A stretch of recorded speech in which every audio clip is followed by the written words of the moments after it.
Assalamualaikum warahmatullahi wabarakatuh. Di sini saya akan menjelaskan main memori. Latar belakang. Memori utama merupakan tempat CPU mengeksekusi instruksi dan menyimpan data aktif agar banyak proses dapat berjalan bersama. Sistem operasi harus mengatur, membagi, melindungi pengguna memori.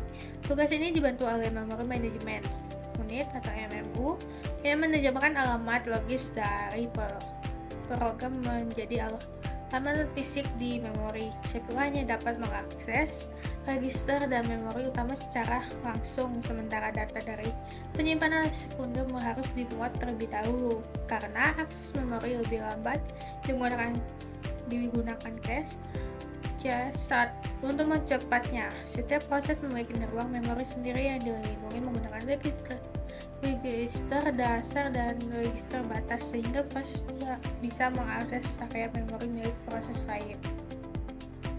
Pengikatan alamat.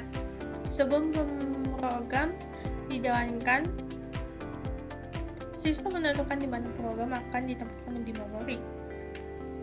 Pengikatan alamat bisa dilakukan saat kompilasi, saat pemuatan, atau saat eksekusi. Sistem modern menggunakan pengikatan untuk eksekusi karena memungkinkan proses berpindah tempat di memori sangat perlu dimodifikasi.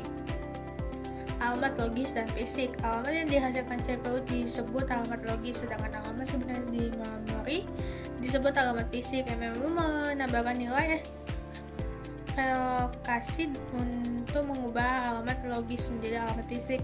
Program hanya mengenal alamat logis sehingga bisa dijalankan di lokasi manapun tanpa perlu diubah. Alokasi memori bersebelahan. Sistem proses menempati blok memori yang berurutan. Memori utama dibagi menjadi dua bagian, area sistem operasi dan area proses penggunaan. Sistem menggunakan registrasi, relokasi, dan registrasi batas untuk memastikan proses hanya mengakses ruang sendiri. Strategi alokasi. Ketika proses baru datang, sistem memilih lubang kosong di memori yang cukup besar untuknya. Ada 3 cara utama. First fit atau lubang pertama yang cukup besar, best fit lubang terkecil yang muat, dan forward fit lubang terbesar, dan ketiganya fixed fit biasanya paling cepat dan efisien. Fragmentasi terjadi ketika ruang memori tidak bisa digunakan secara efisien. Fragmentasi eksternal muncul karena banyak ruang kecil tersebar, sedangkan internal karena ada ruangan tersisa di dalam blok. Proses kompaksi dapat digunakan untuk menggabungkan ruang kosong, namun solusi terbaik adalah beralih ke sistem pegging atau proses tidak perlu menempati ruang yang bersebelahan.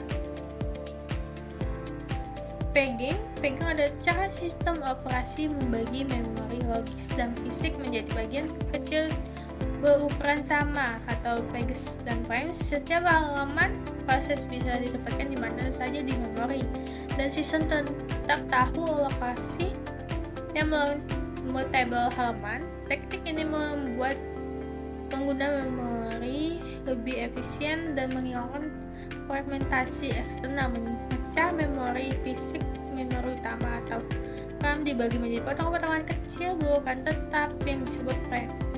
Memecah memori logis. Setiap pemrograman atau proses juga dipecah menjadi bagian-bagian kecil dengan ukuran yang sama seperti frame. Bagian kecil ini disebut halaman atau pages. Jadi setiap halaman dari proses akan dibuat ke kosong yang ada di RAM secara random, tidak berseberangan dengan bagging dengan proses tidak perlu ditempatkan dalam satu blok bersebelahan seperti pada metode alokasi. Memori bersebelahan dan ruangan memori bisa digunakan lebih efisien. TLB atau Translation Localized Buffer adalah cache khusus dibagi di dalam CPU yang menyimpan peta alamat yang sering digunakan fungsinya mempercepat proses penerjemahan alamat yang digunakan lakukan oleh MMU atau memori manajemen unit tanpa TLB. Sistem kali di CPU ini mengakses data, ia harus membaca tabel halaman dari memori dan ini memakan waktu. Dengan TLB.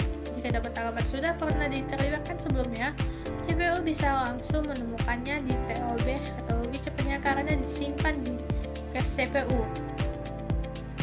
Bit proteksi atau protection bit.